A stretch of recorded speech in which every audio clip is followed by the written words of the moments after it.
between disinformation and misinformation is not always an easy one to find. Governments need to be willing to do things that are out of their historical perspective, or for the most part, it's really a war footing that we need to be on.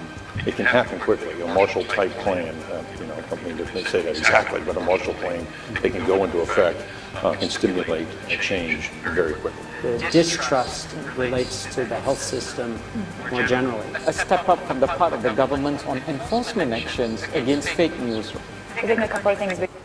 Bueno, hasta ahí pueden ver que lo que están hablando estas personas en una mesa, todo organizado, son cosas que después surgieron.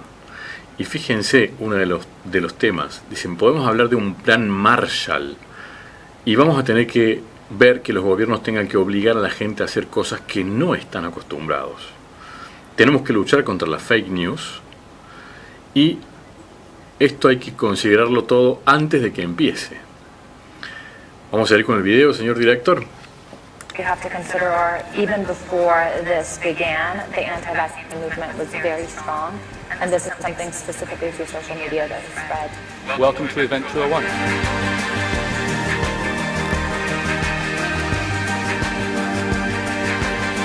Bueno, para que se entienda un poco esto es un ensayo.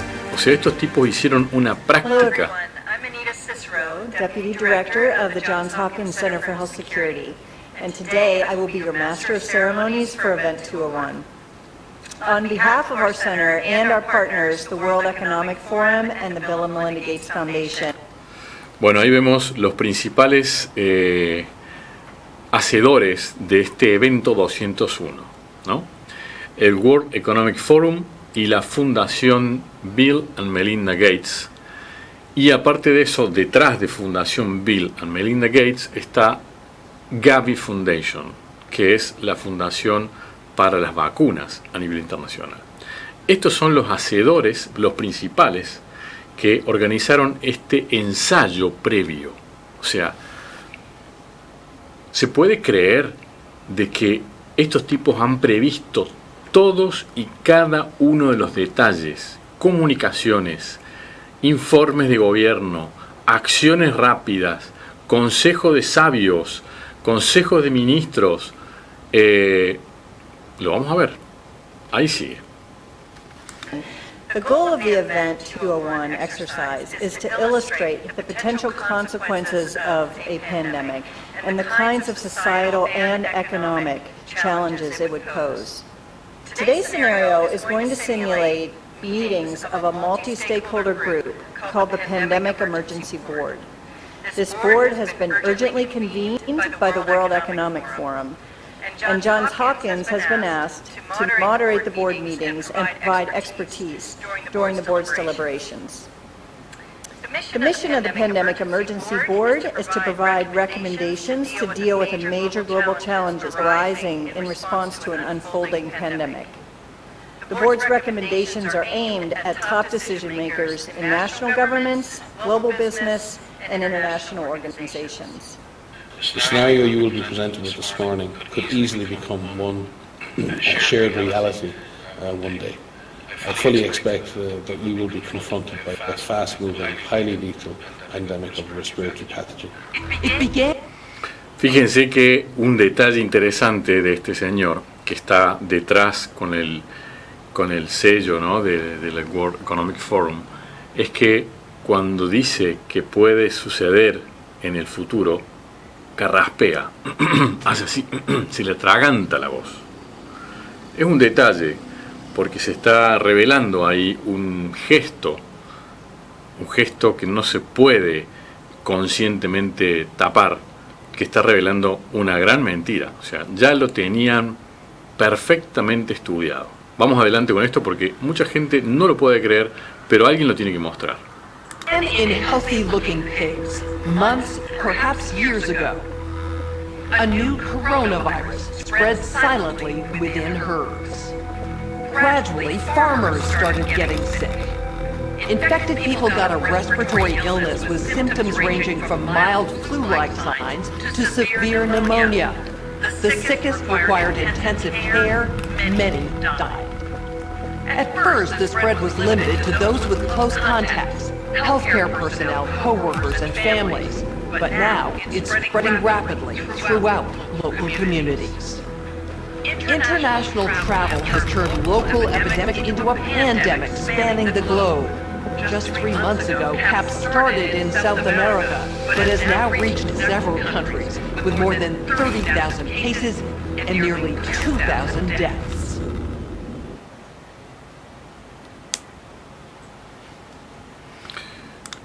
Bueno, hasta ahí podemos ya ver lo que sucedió después. Nos cansaron en las televisiones, en nuestras pantallas, de nuestras casas, nos confinaron, y hoy nos duele en el alma tener que volver a ver esto. Yo sé que es algo pesado, sé que es algo que puede herir susceptibilidades, pero tenemos que revisar nuestros pasos si como sociedad realmente queremos aprender. Vamos a seguir adelante con esto porque hay mucha información reveladora y les puedo asegurar que se van a sorprender de las cosas que están a la vista y no las vemos. Global health experts have highlighted that dis and misinformation are wreaking havoc on the CAPS response. Health workers are under attack in a number of locations due to rumors that they are purposely spreading the disease. And response efforts in many places have had to be suspended because of concerns around violence. Pharmaceutical companies are being accused of introducing the CAPS virus so they can make money on drugs and vaccines, and have seen public faith in their products plummet.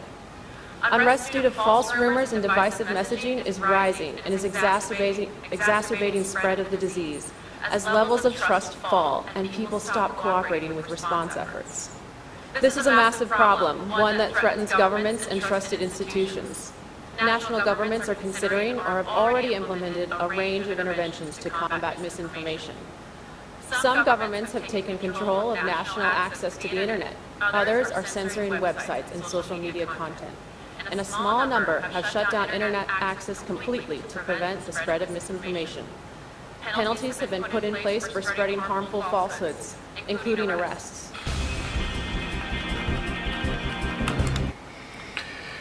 Bueno, ahí claramente, fíjense que ya ensayaban en octubre del 2019, estaban ensayando qué pasaría si la gente se niega a cumplir. Esperaban mucha más violencia de la que en realidad hubo. Esperaban reacciones y protestas mucho más fuertes de las que en realidad ocurrieron. Mas estos tipos ya tenían en mente la posibilidad de que la gente se negara a recibir esas vacunas. Fíjense cómo desde el ensayo de la pandemia ya se pensó en la solución. La solución era inmediata. La única solución era la vacunación. Y ahí vamos a entrar con un tema mucho más delicado y pues que a muchos nos duele y a otros ya no les duele porque nos miran desde el cielo gracias a esa solución que nos ofrecieron.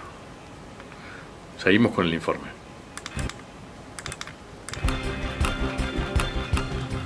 Alarming news emerging from social media companies today about the CAPS pandemic. Twitter and Facebook are reporting they've identified and deleted a disturbing number of accounts dedicated to spreading disinformation about the outbreak. For more on this, we go to our correspondent, Catalina Park. Chen, these accounts were created by several state-sponsored groups intending to sow political discord, and some individuals are seemingly seeking to gain financial advantages. Violence against healthcare workers and minority populations has been increasing. A recent riot highlights the real danger in these posts. Countries are reacting in different ways. Bueno, pues ahí vemos que en realidad, digamos, el ensayo se va para el lado que les decía recién sobre el tema de la violencia, mas no voy a seguir con este video. Lo pueden encontrar en la internet como Evento 201, Event 201, así está por todos lados, y ahí lo pueden ver completo. Se van a quedar alucinados de ver cómo esa realidad estaba todo el tiempo presente y poca gente tuvo la posibilidad de verlo, ¿no? Y ahí viene el tema. ¿Qué pasó? Después de todo este miedo que metieron en la sociedad, después de todo este estado de alarma, como se llamó en Europa, esta alarma derivó en un salir corriendo a buscar la solución. Y la solución ya la tenían precocinada. Es como esta comida rápida que viene precocinada, pues ya la tenían precocinada la solución. Y en 3 meses pudieron desarrollar lo que normalmente tarda más de 10 años. Y acá viene el punto, ¿no? ¿Qué sabemos realmente de las vacunas hoy en día? Y de entrada no quiero que la gente piense que uno es antivacunas, porque en realidad, ¿quién pudiera negarse a tener mejor salud y evitar que una enfermedad se le pegue en el cuerpo? ¿Quién podría negarse? Hay que ser un poco inocente para decir, bueno, yo no quiero tener esa enfermedad y si me pongo una inyección me la evito, pues qué mejor, qué mejor. Entonces no es que uno sea antivacunas, uno simplemente mira críticamente qué es lo que está sucediendo, qué pasa. Eso es lo que está mirando uno. ¿Qué pasa? En realidad, ¿qué está pasando con esto? Y acá vamos a entrar en una cuestión que está hoy en día muy, pero muy relacionada con lo que es la salud. Y vamos a entrar a algo totalmente actual. Fíjense cómo vamos a pasar del año 2019, donde presentamos ese ensayo de pandemia, el llamado evento 201, ya sabemos todo lo que sucedió en el 2020 y en el 2021 cuando se empezó a obligar a la gente a tomar, a dejarse inyectar por esa solución farmacológica. ¿Y qué pasa ahora? En el año 2025, en que nos encontramos actualmente, ¿qué es lo que está pasando? Tuvimos en aquella época un Trump que se iba en Estados Unidos y asumía un Biden. Y ahora vuelve Don Trump. Y fíjense lo que acaba de decir hace unos días. En una reunión con el flamante ministro de Salud de los Estados Unidos, que es Kennedy Jr. Fíjense esta información. So it was 1 in 10,000 children had autism, and now it's 1 in 31. Not 31,000, 31. That's a horrible statistic, isn't it? And there's got to be something artificial out there that's doing this. So you think you're going to have a pretty good idea, huh? We will know by September. There will be no bigger news conference than that. So that's it. If you can come up with that answer where you stop taking something, you stop eating something, or maybe it's a shot, but something's causing it. It can't be from 10,000 to, can you imagine that, Marco? That's a big number. Thank you very much. You're doing great. Thank you, Bobby. Bueno, aquí vemos claramente que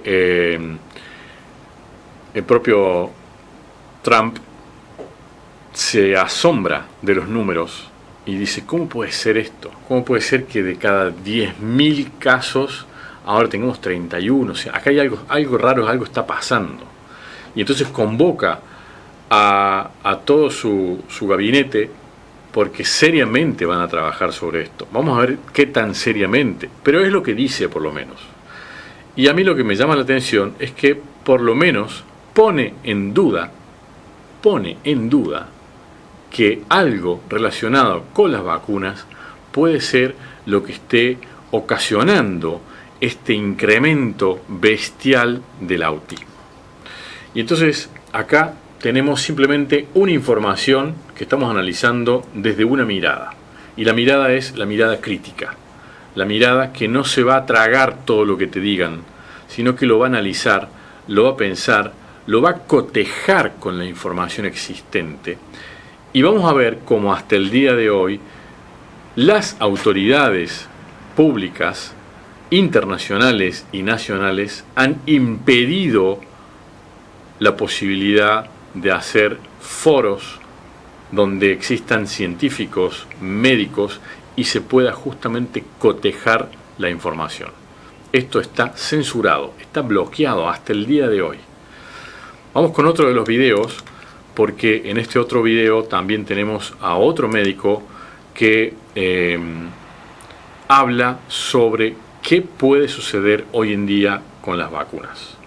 Y sobre todo estamos hablando de que no estamos ante lo que son las antiguas vacunas. Esto la gente tiene que entenderlo muy bien, porque lo que se conoce como vacunas de nueva generación, en realidad son combinaciones que tienen una serie de elementos coadyuvantes, que así les llaman, es decir, que son añadidos, aditivos, que ya no es un virus atenuado que te pone para que tu organismo reconozca y así genere defensas y cuando se enferme pueda ya reconocer ese virus y responder inmunitariamente.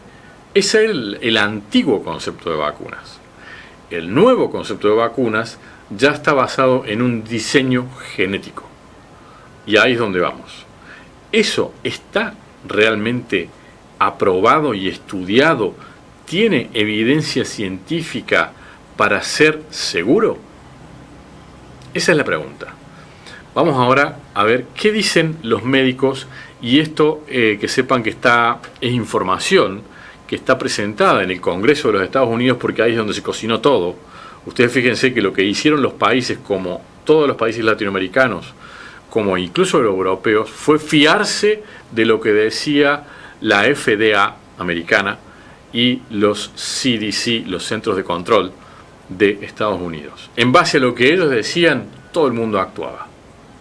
Entonces, no es algo que lo diga yo, sino que ahí estaba la fuente de información y ahí sigue estando.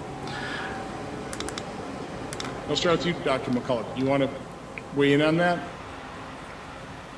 I've presented at the FDA advisory meetings. I've advised companies for decades on this, so I know the regulatory science very well.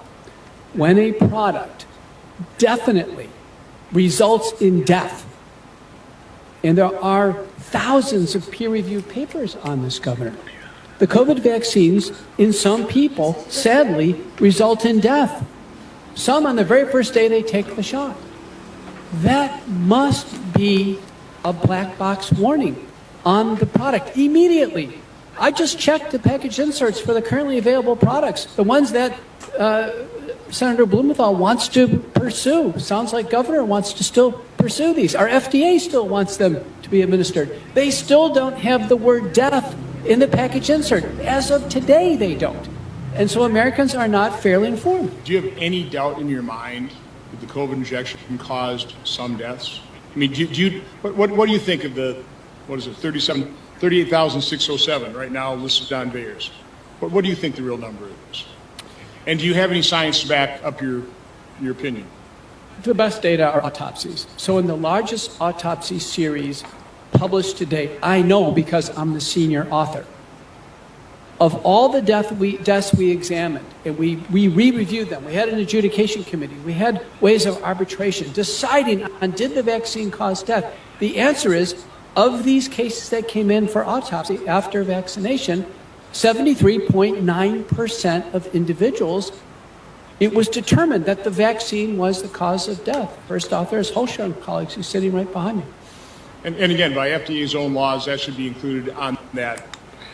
Fíjense que en ese caso es un médico, es un referente estadounidense, el Dr. McCullough, es conocido ya porque es considerado un disidente, pero es científico, pues él afirma, y ya está comprobado, esto lo vamos a ver porque acá estamos recién empezando un análisis puntilloso de toda esta situación, y lo que decide en este caso el Congreso de los Estados Unidos es que las vacunas tienen que tener una advertencia en el prospecto de que la vacuna puede causar la muerte.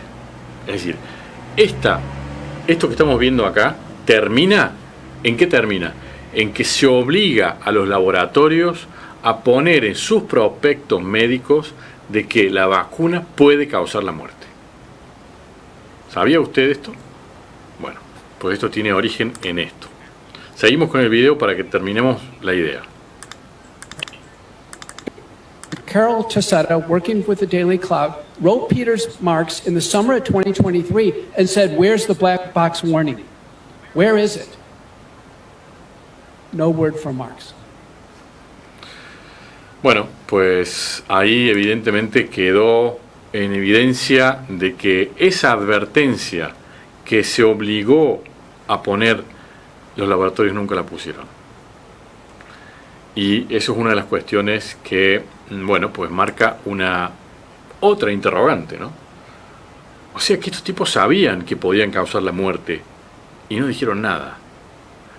Ahí es donde tenemos que empezar a levantar la ceja y decir, ¿este tipo me está diciendo la verdad o está manipulando información? Yo estoy simplemente exponiendo la información que está disponible. Y de Estados Unidos vamos a pasar a Alemania, para que veamos que no estamos hablando solamente de Estados Unidos. ¿Qué pasó en Alemania? En Alemania, y ustedes saben cómo son los alemanes, muy meticulosos, hicieron una investigación a toro pasado, pero esa investigación arrojó una serie de conclusiones. Y aquí les voy a presentar un resumen de esas conclusiones que también se presentó en el Bundestat, no sé cómo le llaman los alemanes, en el Congreso alemán. Fíjense lo que pasó, qué dijeron estos médicos en el Congreso alemán. Y escuchen, por favor, atentamente. Señoras y señores, hemos pasado por años difíciles. Primero, lo más importante, resumido en 5 puntos. 1. Según el Ministerio Federal de Salud, la ocupación hospitalaria en Alemania cayó a mínimos históricos en 2020.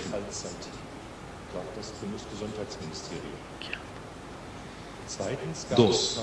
En 2020 y 2021 no hubo más enfermedades respiratorias graves de lo habitual. El coronavirus llegó, la gripe desapareció temporalmente, según los datos Sentinel del RKI. 3. En 2020, ajustado por edad, no murieron más personas de lo normal. La mortalidad solo ha aumentado desde 2021, según datos de la Oficina Federal de Estadística. 4. Las personas que murieron con o por coronavirus tenían una edad media de 83 años y el resto de fallecidos, 82 años de media, según el RKI y la Oficina Federal de Estadística. Quinto y último, Suecia, sin mascarillas ni confinamientos, obtuvo mejores resultados que Alemania, según la OMS. Así que nada de esto se debió a las medidas tomadas. En resumen, las 5 afirmaciones son tan increíbles que encontrarán en sus documentos diarios una copia que he preparado, titulada Datos oficiales sobre el coronavirus. Allí tendrán un enlace oficial para cada una de estas afirmaciones. En resumen, desde el punto de vista clínico, en cuanto a enfermedades y muertes reales, no hubo nada fuera de lo común. Todo era normal. Estos son los hechos, y este es el punto más importante. La idea de una pandemia surgió exclusivamente de nuevas pruebas masivas sin precedentes, cuyos resultados fluctuaron enormemente y llevaron al público a creer que había más enfermos y muertos de lo habitual, lo cual no era cierto. Una prueba PCR para rinovirus podría haber creado la misma ilusión.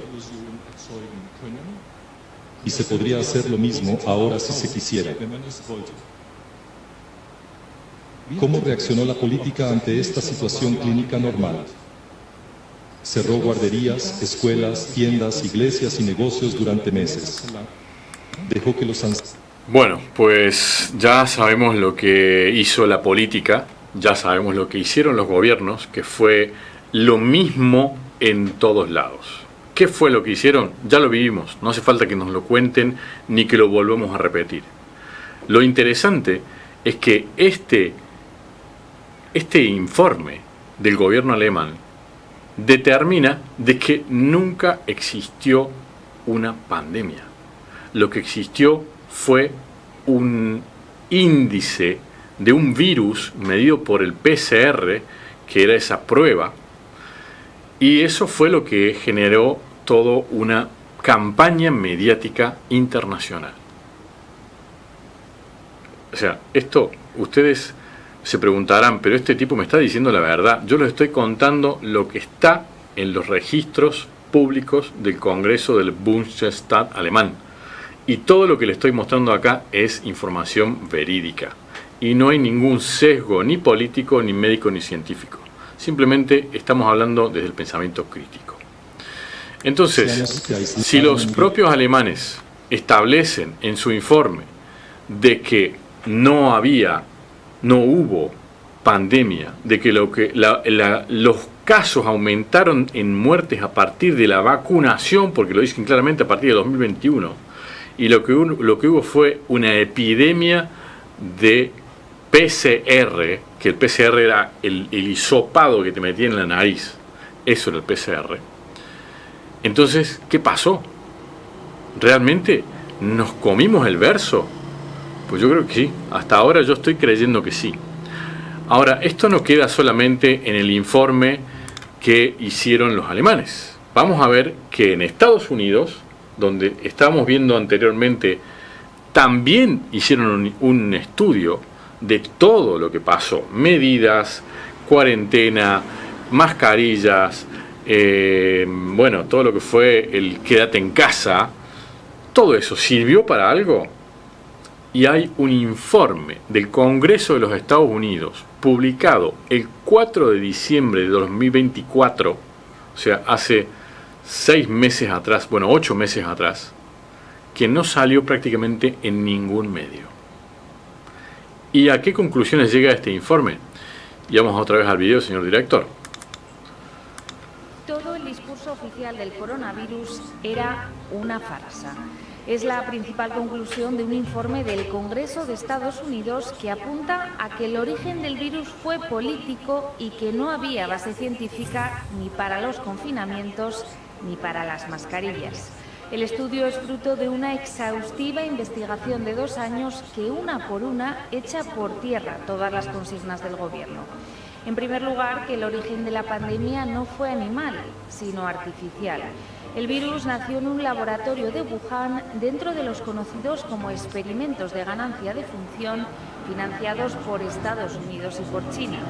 Otro de los hallazgos del informe es que la medida del distanciamiento social no tenía respaldo científico. Tampoco las mascarillas, que en el caso español solo sirvieron para que unos pocos privilegiados hicieran su particular agosto. El confinamiento provocó enormes daños físicos y psíquicos, sobre todo a los jóvenes, por no hablar del coste económico tras el cierre de las empresas. La vacuna contra la COVID tampoco evitó la transmisión del virus. Su aprobación fue arbitraria y las medidas adoptadas para hacerlas obligatorias no tenían más ciencia que la de ejercer un poder absoluto sobre nuestros cuerpos. El Toro Televisión fue de los pocos medios que insistió en una idea que 5 años después no deja lugar a dudas. Los gobiernos nos mintieron, nos manipularon y utilizaron métodos antidemocráticos para cercenar nuestras libertades. En toda esta historia, la palma se la lleva la tan elogiada OMS, que queda demostrado se plegó a las presiones del Partido Comunista Chino al hacer suyas sus recomendaciones. No busquen este documento en las principales cabeceras. La mayoría de los medios de comunicación no se hacen eco de este informe, pese a ser el más profuso hasta la fecha, fruto de la revisión de 1 millón de páginas de documentos. Tampoco lo hicieron durante la pandemia. Censuraron todos los mensajes críticos sobre el origen del coronavirus y al son del gobierno tacharon de negacionistas a todos los que se salían de este discurso. Así que ya saben... Bueno, pues ahí vemos cómo otra vez queda en evidencia, después de este informe del gobierno, del Congreso de los Estados Unidos, que ningún medio publicó, que no salió por ningún lado, que quedó ahí guardadito, salvo algunos medios que sí publicaron. Fíjense, por ejemplo, si vemos la pantalla otra vez, señor director, tenemos el medio gráfico de Objective, que dice: el demoledor informe de los Estados Unidos sobre las decisiones equivocadas de la pandemia. Un informe del Congreso de Estados Unidos concluye que el origen del virus fue político y que no había base científica para los confinamientos ni para las mascarillas. Bueno, pues este artículo obviamente sigue y explica perfectamente todo lo que está en el informe, y ahí hay material para abundar. Si son periodistas, si son médicos, si son funcionarios públicos, les recomiendo por favor que se tomen el tiempo de leer este informe, porque los ciudadanos no nos merecemos otra vez algo parecido. Y estamos muy cerca, porque tuvimos ya el antecedente de la gripe del año 2009, el H1N1, no sé si recuerdan, pero empezó con esto, hubo un intento y automáticamente fue silenciado. Volvieron a la carga en el 2020 y lo lograron. Esta vez ya no fue el murciélago, ya no fue el pangolín, fue un experimento de un laboratorio en China, un laboratorio americano en China, un laboratorio financiado por quién. Y ahí otra vez nos vamos a encontrar con los mismos que practicaron el supuesto evento 201. La Fundación Bill y Melinda Gates están detrás del laboratorio en donde se liberó este virus, supuesto virus. Entonces, vamos a seguir con esto, porque aquí no termina la cuestión, porque aquí ya entramos en una cuestión más profunda. ¿Qué dice el actual ministro de Salud de los Estados Unidos al respecto?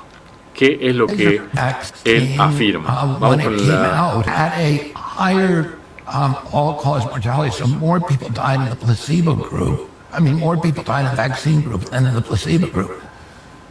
I had 20,000 people who got the vaccine, 20,000 who didn't. And after 6 months, they looked at it, and there was 23% more deaths in the vaccinated group from all causes than in the placebo group, and the efficacy was kind of dubious. Bueno, claramente aquí el ministro está diciendo y explicando cuál era el procedimiento que utilizaban para ver el grupo placebo y el grupo que realmente estaba vacunado, y estaba diciendo efectivamente que murió más gente en el grupo que estaba sometido a la vacunación que los que están en el grupo placebo. Y bueno, obviamente que deja clarísimo de que la eficacia de las supuestas vacunas era muy dudosa. Y fíjense que hablamos en este informe que vimos de los Estados Unidos, hablaban de 3 cuestiones. Uno, que era el tema de los PCR. ¿Ustedes se recuerdan de que nos hacían hacer los hisopados, los tampones, como le decían en Europa, o el PCR también? Y uno se pregunta, bueno, pero ¿qué era esto del PCR? Bueno, pues resulta que había un hombre, un médico, un científico, que fue el que creó el PCR, ¿no? Que fue el que diseñó esta prueba. ¿Y qué es lo que él decía? ¿Por qué digo decía? No porque esté en tiempo pasado, sino porque este tipo, lamentablemente, fue hallado muerto por causas dudosas, después de que él mismo empezó a decir de que estaban utilizando mal su análisis. Él fue el inventor de la prueba PCR. Y él mismo, cuando empezó la pandemia, empezó a decir, che, pero esto está mal, así no se hace. Esto nunca va a dar un resultado fidedigno. Fíjense lo que decía este hombre. About humanity that wants to go to all the details and stuff and listen. You know, guys like Fauci get up there and start talking. You know, he doesn't know anything really about anything. And I'd say that to his face, nothing. The man thinks you can take a blood sample and stick it in an electron microscope and if it's got a virus in there, you'll know it. he doesn't understand electron microscopy, and he doesn't understand medicine, he should not be in a position like he's in. Most of those guys up there on the top are just total administrative people. They don't know anything about what's going on in their body. You know, those guys have got an agenda, which is not what we would like them to have, being that we pay for them to take care of our health in some way. They've got a personal kind of agenda. They make up their own rules as they go. They change them when they want to, and they smugly, like Tony Fauci, does not mind going on television in front of the people who pay his salary and lie directly in the camera. You can't expect the sheep to really respect the best and brightest. They don't know the difference, really. I mean, I like humans. Don't get me wrong, but basically, the vast majority of them do not possess the ability to judge who is and who isn't a really good scientist. I mean, that's a problem. That's a main problem with science, I'd say, in this century, because science is being judged by people. Funding is being done by people who don't understand it. Okay, who do we trust? Fauci? Fauci doesn't know enough to do that.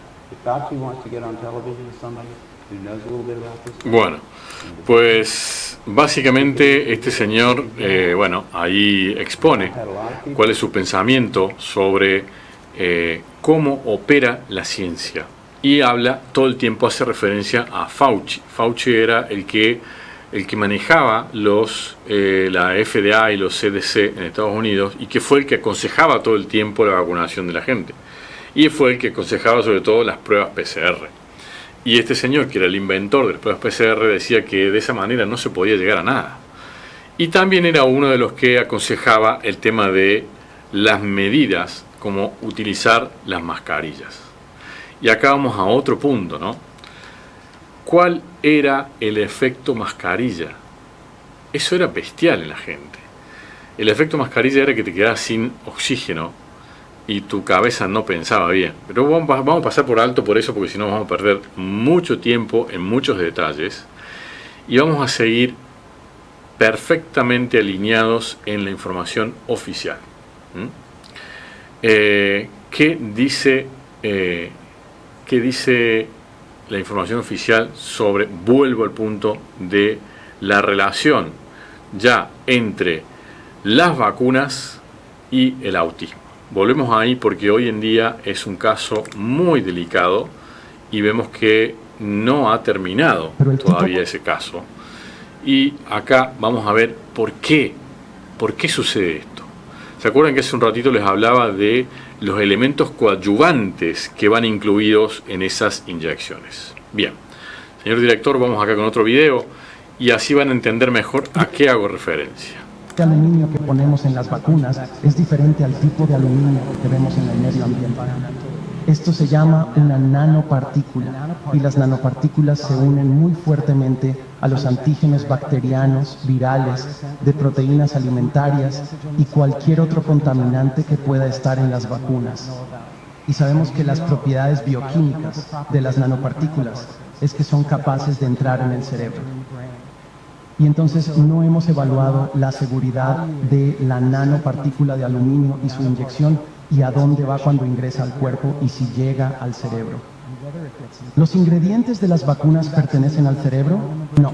¿Entran en el cerebro? Nadie lo ha estudiado nunca, pero estudios realizados en animales utilizando los mismos productos químicos que contienen las vacunas que les damos a los niños demuestran directamente que los ingredientes de la vacuna entran en el cerebro. Estamos ignorando esta información. Hay científicos en Europa que de hecho han realizado estudios sobre la nanopartícula de aluminio y han demostrado que puede permanecer en el cerebro durante años y décadas. Y lo que estamos viendo es un gran aumento de discapacidades del neurodesarrollo en adultos, incluyendo el Alzheimer, y uno de los principales factores que están encontrando en los cerebros de personas con Alzheimer es la nanopartícula de aluminio, que está directamente relacionada con las vacunas que estamos administrando. Bueno, ahí lamentablemente es información que ya habla por sí sola, y la pregunta es, ¿qué pasó hoy? ¿Qué pasa hoy? Hoy tenemos a gobiernos que siguen obligando a la gente a someterse a este experimento, porque fue un experimento. Y ahí yo les voy a hacer una pregunta, ¿no? En materia de, por ejemplo, en materia de delincuencia, de criminalidad, nosotros sabemos que la pena máxima para un homicida es la pena de muerte. O sea, una persona que mata a otra puede recibir en algún país, como en Estados Unidos, la pena máxima, que es la pena de muerte. Hay países, como los países de habla hispana, en que la pena de muerte no está admitida, entonces la pena es la pena de prisión, ¿vale? Y la pena máxima es la llamada prisión o reclusión perpetua, es decir, para toda la vida. Ahora, cuando tenemos del otro lado a que la persona que comete el delito no es una persona física, es decir, no es una persona real de carne y hueso, es una corporación, es una sociedad, es una farmacéutica, por ejemplo. ¿Por qué? Porque cometió irregularidades y mató a muchas personas y produjo mucho daño en la sociedad. No se le puede condenar a prisión, a reclusión, porque es un ente ideal que no existe. Entonces, ¿qué se hace? Se le condena a pagar una multa. ¿Está claro? Entonces, si hacemos la equiparación de pena máxima a una persona física y pena máxima a una corporación o persona jurídica, ¿saben ustedes cuáles son los delincuentes más condenados en la historia de la humanidad con las penas máximas de multas multimillonarias? Las farmacéuticas. Y en esa época nos obligaron a confiar en los delincuentes probos condenados por la justicia más grandes de la historia. Ahí es cuando uno dice, wow, me obligaron a confiar en un experimento realizado por un delincuente castigado con penas máximas. Ese es el criterio cuando hablamos de perspectiva de mirada, cuando hablamos de otra mirada. Bueno, vamos a la pausa y continuamos en el siguiente bloque. Lo real se esconde ante tanta información. ¿Qué pasa? Cuando cambiamos la mirada, en este espacio les invito a detenerse y a observar el mundo desde la naturaleza y el respeto por la vida, y así cuestionar lo evidente. ¿Qué pasa?